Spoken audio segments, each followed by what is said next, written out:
Hey, don't worry. DedSec's here for you, mate.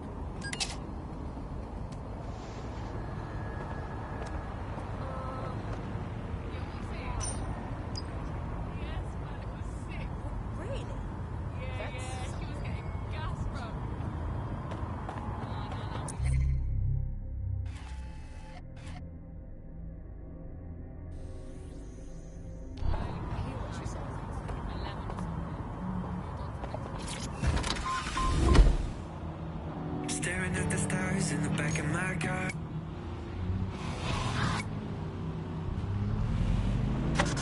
You're listening to The Bug. Nibbling away on the rotting carcass of a once free Britain.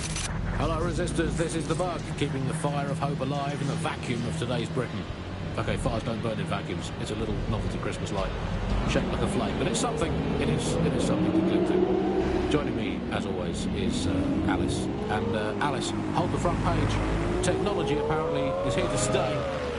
There's no way around that now. Much as I'd like to go back to the 18th century and see if we can have another crack at the Industrial Revolution and get it less wrong this time.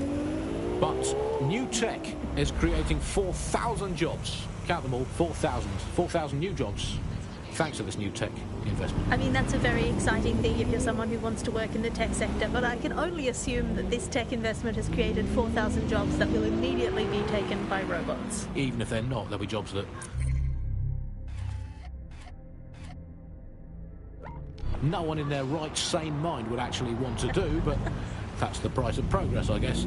And we have to embrace the way technology is taking over everything, because maybe this is a ray of hope for us in this darkened universe, that technology will in fact render us all obsolete, and we won't need humans at all, because look at the bad things that are happening now.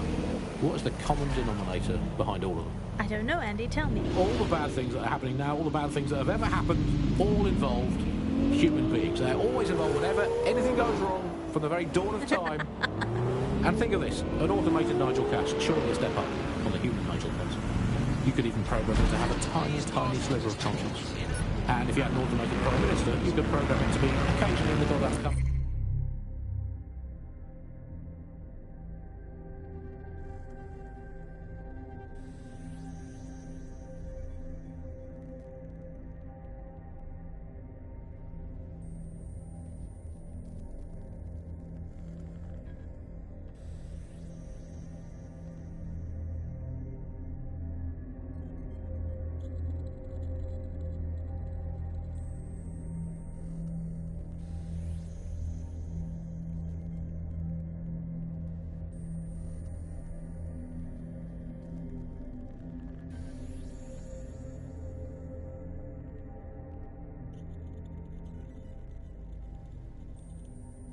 So that's, again, it's a step forward. Again, I insist that there's never been a Prime Minister, Andy. I've never seen him, I've never heard of him. The only times I ever hear what the Prime Minister does is when nothing happens. I mean, it has reached the point where, and I've thought this for a long time, we would be better off if the Prime Minister was... I'm detecting a vehicle nearby with at least 2 years' worth of treatments inside. That's more than enough to wean our contact's friend off the treatment. Got it.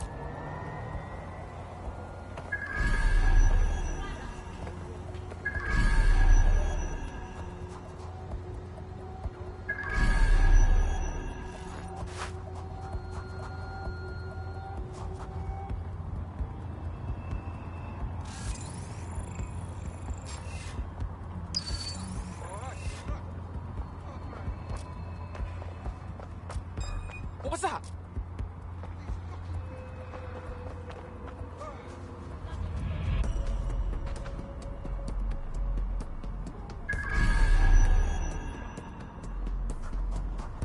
You can give up now, you know. There's the vehicle with the drugs in it. Try not to destroy it.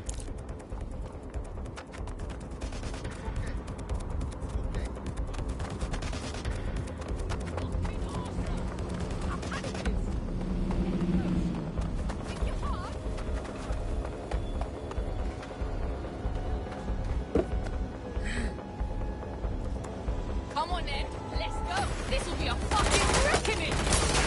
Yeah, going for a look. I'm under fire!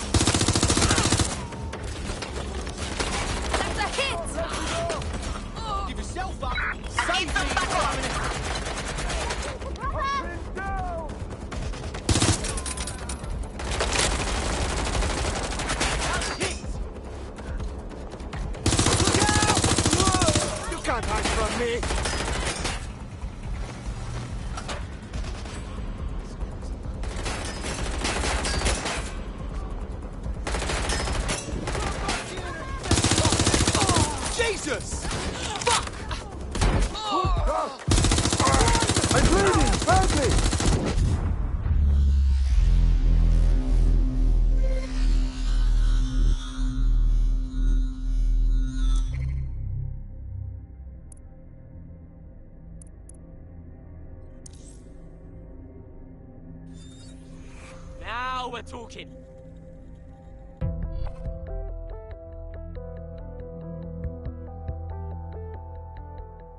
Time to pick up where your teammate left off. I'm sure they'll thank you once they stop eating through a tube. Bagley boy, think we can squeeze in a little vengeance thing?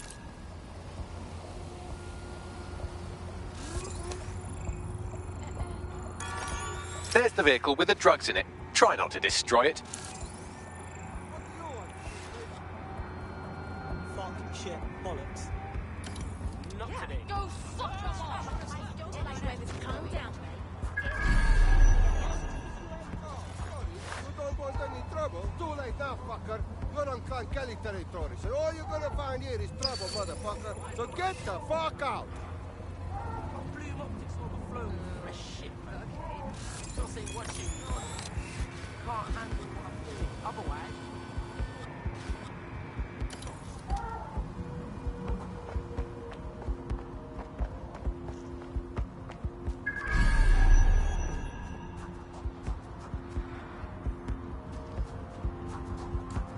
What do you want, shitface?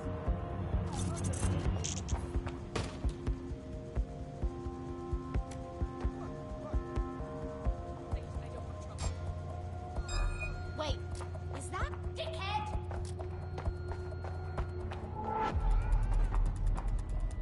Get the fuck out! Don't worry, we got this.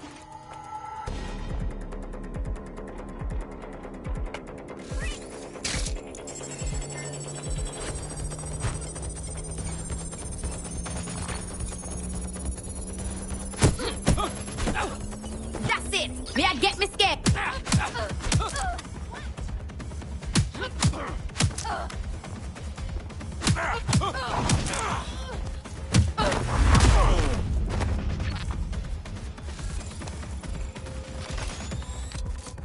What's your problem?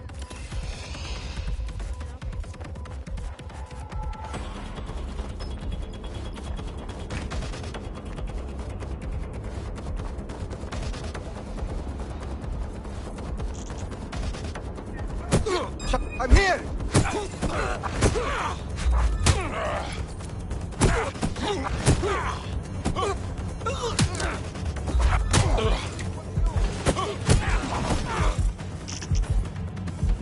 I see them!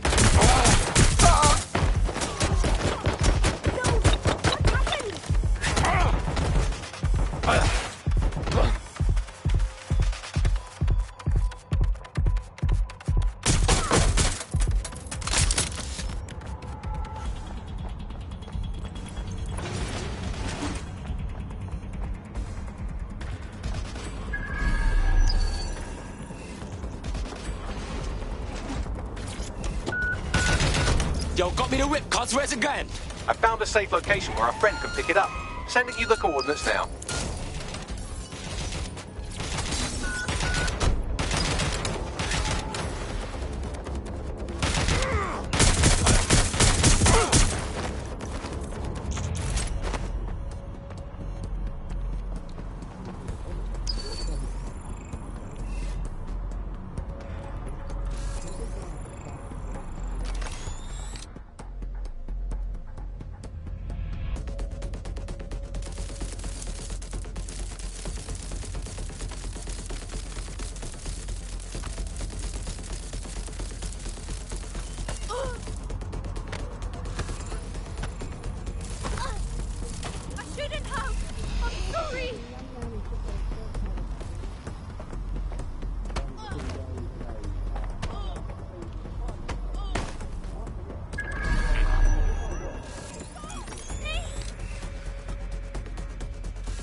You're a funny one. Don't pretend that you're all in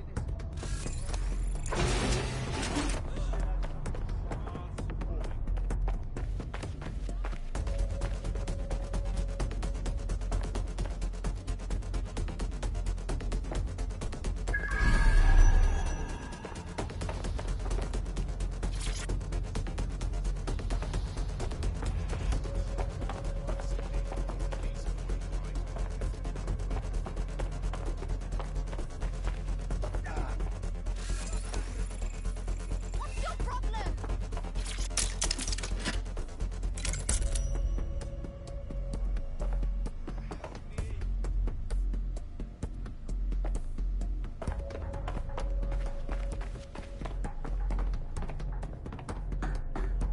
Back off.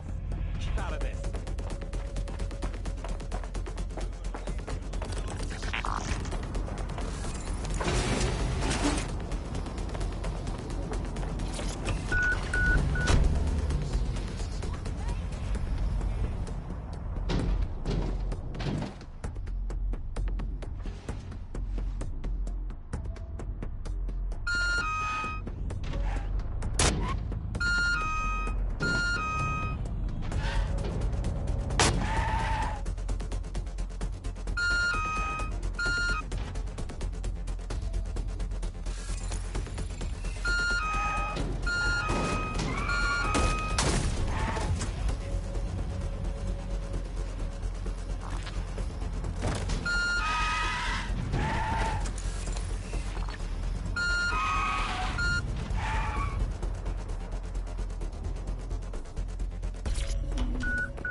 We'll be back soon with more of what you'll never hear on the GBB. Keep listening, keep sharing, and keep resisting.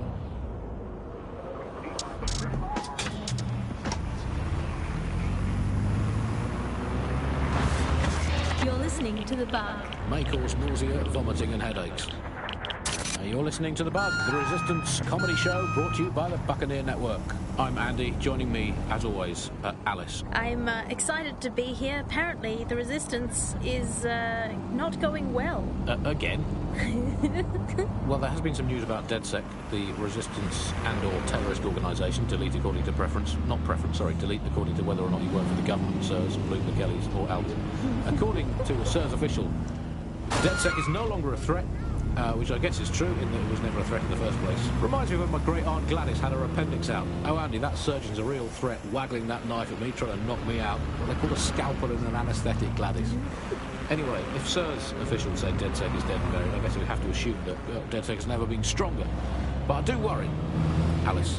I mean, sometimes I think, is there any hope? Do you still have hope? I don't think I'm allowed to have hope. We're living in the self-selected, algorithmically designated information equivalent of a propaganda state, and every resistance that I've ever seen is weaker than the British pound. I feel like hope is an expensive thing to buy these days. Right.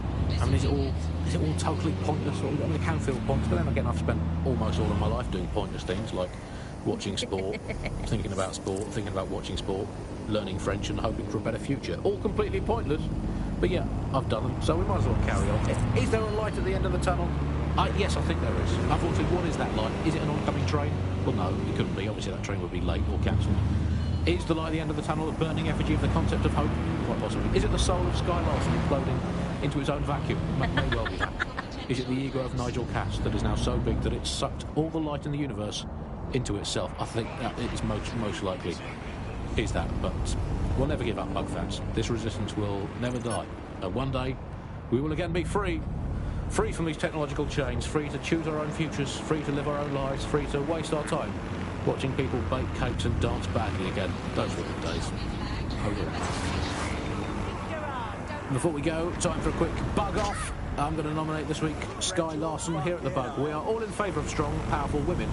And in many ways, Sky is the ultimate feminist icon, proving that women can do just as abominably awful things to this planet as men. I mean, overall, Alice, I think we're still ahead as men, but you lot are catching up. Fair play to you. You are listening to The Bug. Terrorists, criminals, everyday accidents. There are too many threats facing our community, but there are also those who stand against them. The government has put the new National Health Service at the centre of national security. So, if you're looking for a way to serve your community, try serving your country.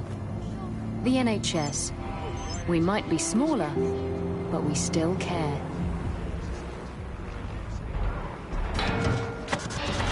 The Bug, nibbling away on the rotting carcass of a once free Britain. Yum, yum. Hello, Resistance fans. You're listening to The Bug Podcast, the objective voice of objection for this most objectionable world. Yo, I took care of that shit, Cars. Don't worry, the drugs are safe. Sending you info on where the truck is. You take care of your friend, yeah? Just say how I can repay you. Why don't you join DedSec? You know you wanna. Yeah, I'm ready to make a difference. All citizens are advised to remain indoors during high-risk hours.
hate putting Mary Kelly on the back burner while she continues to destroy lives with those microchips, but for now, we've no choice.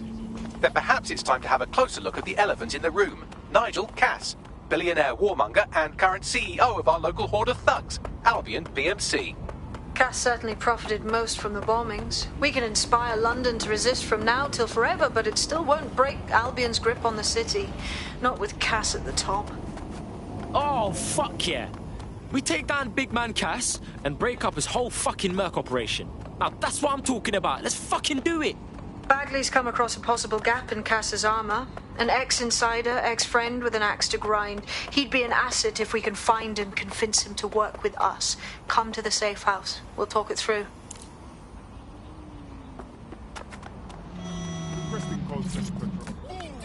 You for snoring really loudly in a French way? Not a chance. So everyone out, no exceptions, Alex, not even you, it's for the good of the country, everyone out. Unless you can prove that your family are in the background of the Bayeux Tapestry cheering on King Harold at the Battle of Hastings in 1066. Get out!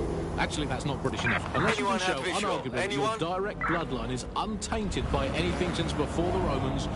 Actually, scratch that. Unless your direct ancestor was personally responsible for building Stonehenge, get out of my country. Right, I'm putting a stop to this. Units fall back.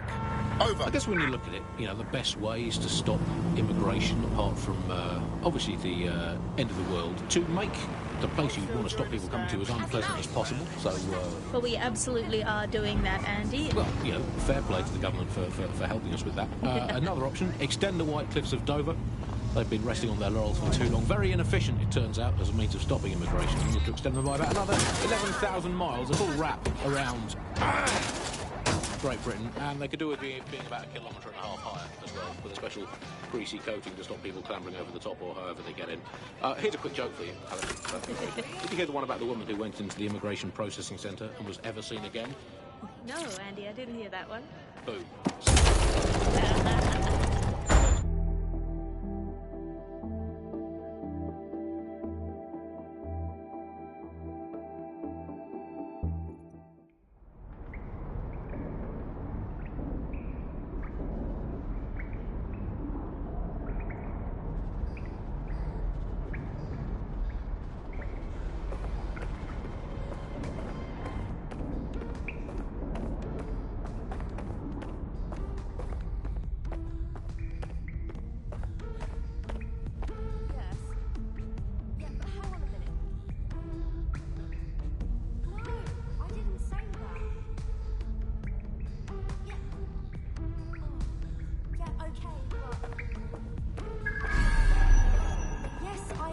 You said that.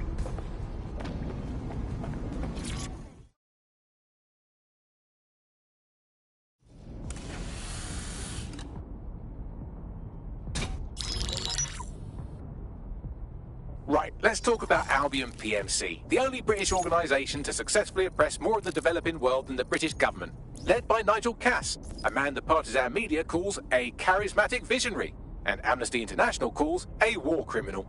Albion was given the key to the city to re-establish order following the bombings. That's some shady shit right there. It is. So that's 2 reasons why we need to find an angle on Cass. We've found one. His name, Hamish Balaji. Born in London, Balaji was a recipient of the Cass Foundation Technical Scholarship at 14, which included a mentorship with Cass himself. At 16, Balaji designed Cass's first drone fleet. Fun fact, Cass delayed the launch by a week so it would land on Balaji's birthday.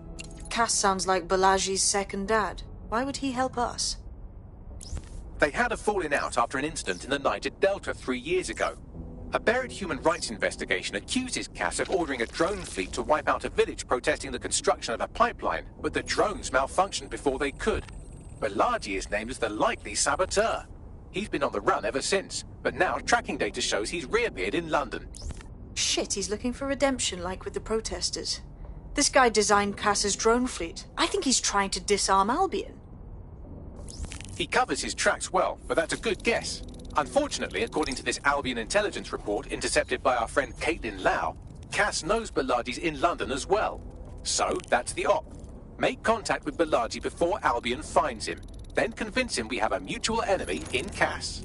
So this guy's our best chance to stop Albion and clear our names. And the largest private army on Earth wants him dead. No pressure.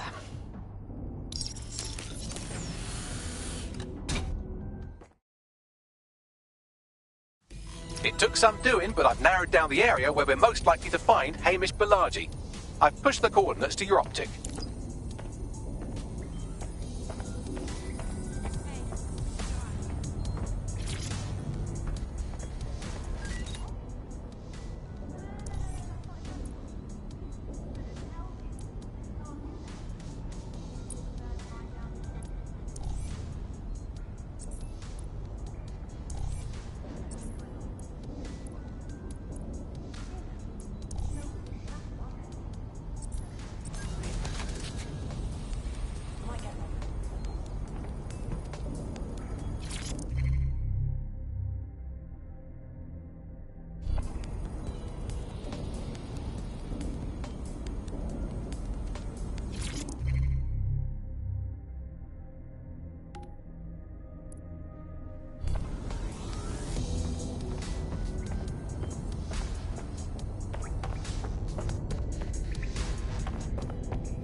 Wait to get more place.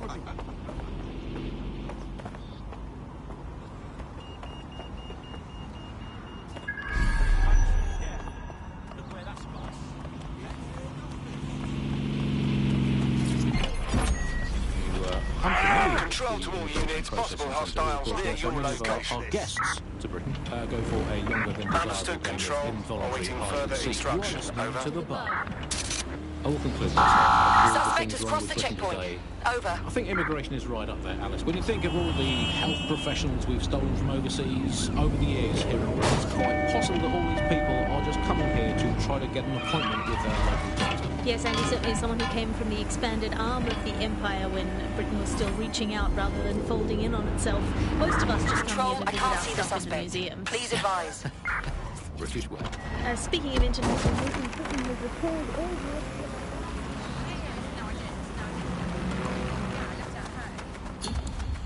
Target is long gone. Disengage. Over and out.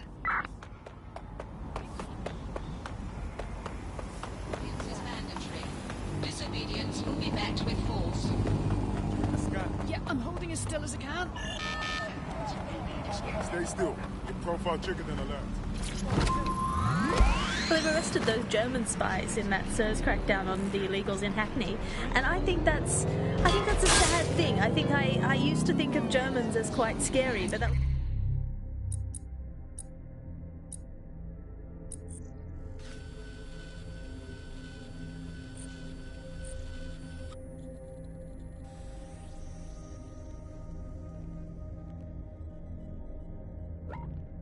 Because I've been watching World War II movies where the Germans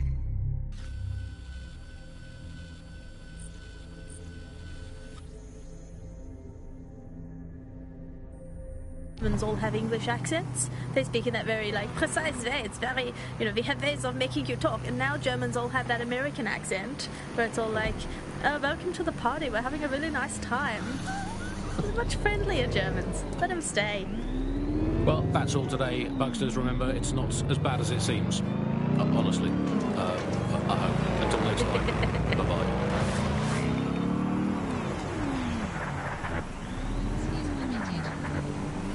Tick-tock, time is ticking. It's time to give the electorate a good old kicking. Singing in the Rain meets A Clockwork Orange in this savage analysis of the British political class. This cabinet, built of English oak. Only upper-class voices were the ones that spoke.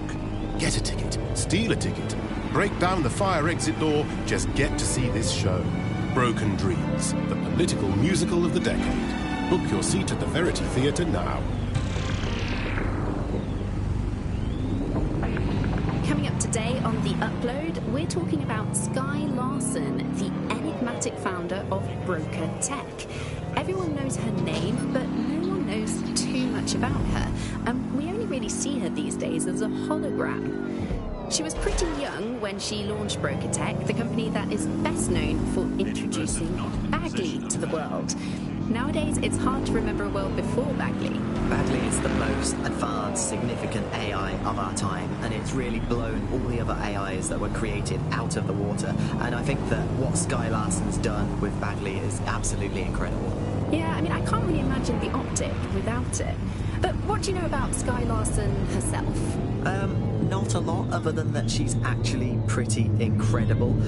I've followed her work for a long time, and she's always been a pretty private person. I know that she supposedly grew up in the countryside, but there isn't actually that much more we know about her other than this tech that she's put out into the world. I've always found it a bit creepy that she's so obsessed with this idea of transhumanism.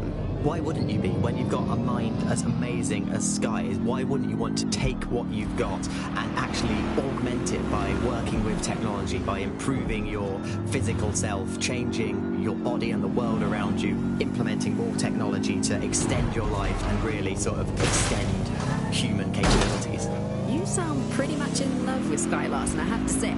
I can't comment on that, but I am a big fan of her work. She's been one of these people that has transformed the world around us, and just watching how her mind works from afar is pretty incredible, because some of what the technology she's introduced has changed how we all live our lives, and Bagley has been this really incredible assistance to humanity as a whole. Did I ever tell you that I actually interviewed Skye Larson once? Really? I thought she never spoke to the media or anything. So this was a long time ago, back in the day when she was a little bit more accessible, and she was one of these people that just had an amazing presence. You were inspired by her very being, and she was just incredibly talented and knowledgeable, and one of possibly the best living people that I've ever met. I'm not sure you're being too objective there. I mean, I imagine she's not very likable as a person. She obviously despises humanity in some ways. I think she believes that becoming data is preferable to being human. She's one of these people who's extremely methodical in everything that she does, and she does everything to perfection and really tries to change the world around her and make it a better place for us to live in. If you say so. Balaji has been snooping into Albion's affairs. Quietly, of course, but I've been able to determine that most of his activity stems from this area. Right, let's pop in and say hi. Not so fast. Hamish isn't in, according to his home security. And before you get ideas, he's rigged his front door to a series of traps designed to delete all of his data and then your life. Not necessarily in that order. Paranoid fellow, huh? To be fair, you are an armed insurgent trying to break into his flat. Anyway, you should be able to connect to the local grid and use security cameras to disarm his traps. Alright, cool.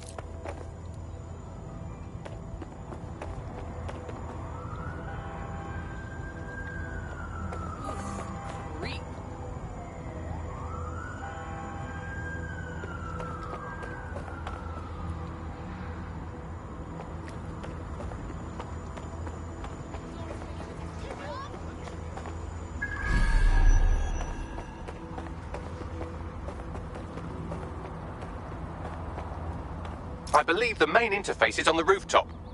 Yo, Bagley, think I can get in through the windows? Sure, if you can get there. 3 options here. 1, use the window washing platform. 2, find a cargo drone. 3, give up, go home, and resolve to be a better person. Alright, cool, I'm all over it.